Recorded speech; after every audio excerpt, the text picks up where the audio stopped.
Ravichandran sir. நான் வந்து போன வருடம் வந்து ஜூன், ஜூலைல வந்து எடுத்தேன். ஒரு பாக்ஸ் தான் எடுத்தேன். அதிலே வந்து பார்த்தீங்கன்னா, ஆல்மோஸ்ட் எனக்கு சளி பிடிக்கிறது, அந்த வீசிங் பிரச்சனை பேசும்போதே மூச்சு வாங்கும். ஒரு தம் புடிச்சு தான் பேசுவேன். பட் அந்த பிரச்சனை அப்பவே சரியாச்சுன்னா டெஸ்ட் வீசிங் பிரச்சனைக்கு ரொம்ப நல்ல ரிசல்ட் கொடுக்குது. நல்ல ஒரு ப்ராடக்ட் தான்.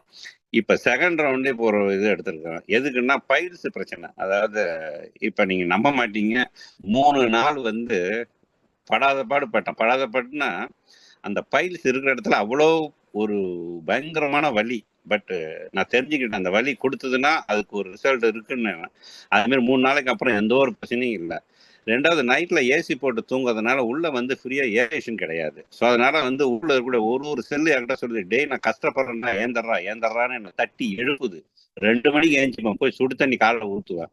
அப்புறம் வலி கொஞ்சம் குறையும். திரும்ப வந்து படுப்பேன். ஒரு 1 ஹவர் கழிச்சு திரும்ப எந்திச்சுப்பேன். அப்பதான் நான் யோசனை பண்ணேன். இது வந்து பார்த்தீங்கன்னா, இப்ப நம்ம ஒரு கேம்ஸ் விளையாடாம இருந்து விளையாண்டோம்னா, உள்ள லாக்டிக் ஆசிட் ஃபார்ம் ஆயிடும். அப்ப லாக்டிக் ஆசிட் ஃபார்ம் ஆச்சுன்னா, அப்படியே கை கால்லாம் வலி எடுத்துங்க டைட் ஆயிடும். ஸோ, அதே மாரி இங்க நமக்கு சஃபகேஷனா இருக்கு. காத்து பிரச்சனை தான் இருந்துச்சுன்னா, ஜன்னல்கள்லாம் திறந்து விட்டுட்டு, இப்ப டெய்லி படுக்கிறேன். எந்த வலியும் இல்ல. நல்லா இருக்கு. ஸோ, அதனால இத குடுக்கும்போது பேஷண்ட்டுக்கு வலி இருக்கும்.